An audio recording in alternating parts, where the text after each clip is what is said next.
Chapter 5, The Prophecy. 3 years after my meeting with the lady in Portugal, that would make it 2020, something occurred. This event manifested in dreadful clarity upon the stage of my reality.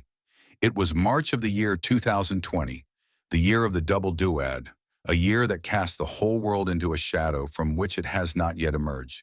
Don't you agree? And within this shadow, the prophecy took its true form. 2020, a year we all remember very well. 2020 was a milestone year for me. I had retired from active ministry. My voice had ceased to echo through the sanctuaries.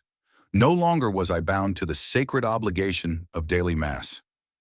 30 years I spent in the service to the altar, and now at last the burden has been lifted. Retirement had granted me what I craved most: solitude. A silence as profound as the grave, unbroken by the clamor of the world. It felt good, my friend, incredibly good indeed. I can tell you that 30 years of 7 days a week serving the altar flames takes its toll. Honestly, I did not see it coming. I don't think anybody did. On St. Patrick's Day, March the 17th, 2020, a most unlikely herald of the apocalypse spoke. The news was so shocking that, for a moment, I thought I must be trapped in a feverish dream. A pandemic had hit the world. What? I knew nothing of a pandemic. I was just holed up in my rectory room, receiving my monthly retirement check, living the simple life, Simplex style, alone. But sometimes living the simple life ain't so simple, because the very next day, my monthly issue of the Simplex Guild newsletter arrived. It's a publication dedicated to the beatification of our founder, Father Clarence P. Zorski. I enjoy reading the newsletter very much. Usually it is a newsletter of quiet devotion and updates on the Zorski beatification process. But this issue bore not words of praise for Zorski, nor the litany of answered prayers I had come to expect. No, this issue was something else entirely. This issue was essentially an obituary. Father Dan McCronin, the vice postulator and guild director, had written a newsletter that was, in essence, an obituary for the entire order. As of March 31st, 2020, the newsletter reported that all 9,000 Simplex priests were dismissed, cast out, stripped of their sacred office, excommunicated by decree of Pope Francis for their refusal to obey the mask mandate. The Simplex priests responded to the unholy demand in one accord. They would not wear a mask in the sanctuary. That's all the dictator Pope needed. He probably wanted to get rid of us anyway. The mask mandate gave Pope Francis a convenient excuse. The Vicar of Christ's judgment was absolute. Any Simplex priest found to be offering the Mass without a mask would be severed from the church.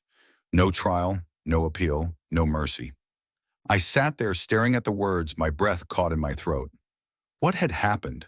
How had my brothers, those meekest of men, become the architects of a rebellion? Who could have foreseen this holy labor revolt, this mass exodus of the faithful Simplex priests? Then another bomb was dropped on me. Had I but eyes to see? Had I but ears to hear? For is it not written in the very records of human misery that no good deed shall go unpunished? That every good deed, every altar oblation, is but the paving stone to one's own crucifixion? For 30 years I stood at the altar, incanting the sacred syllables, uplifting the chalice, breaking the bread. 30 years. And in the end, what meager payback was I expecting? A pension, a chamber in a rectory, sustenance, a stipend. That's all. And I, fool that I was, I thought I had earned this repose of a weary laborer.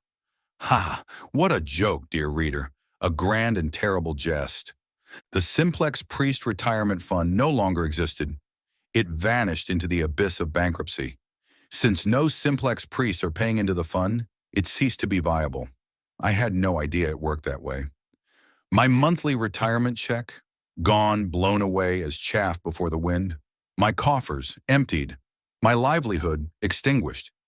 My body, frail as it is, demands its unholy potions, its expensive pharmaceutical elixirs of modern medicine, my special coffees and cigars. These things I could no longer afford. What to do? What to do? A real threat to my peace of mind was dropped on me like bird excrement. The floodgates shattered. The levee broke. I collapsed beneath the weight of my grief, and like a child abandoned upon the storm-lashed shores of a desolate sea, I wept. I, who had for years been like stone, now crumbled to dust beneath the knowledge of what had been lost. The order was my life. It was all I had. No friends, no family, nothing but the unbroken lineage of priests in my paycheck. It's a simple life, but that's the way I wanted it. But now with three cruel words, ut sancta clausa, a papal decree, it was gone. It's official. The Holy Order of Simplex is no longer a holy congregation. And yet, amid my grief, a selfish terror became evident. What about me? What about my years of service? Had I not toiled, suffered, endured the indignities of being a paycheck priest?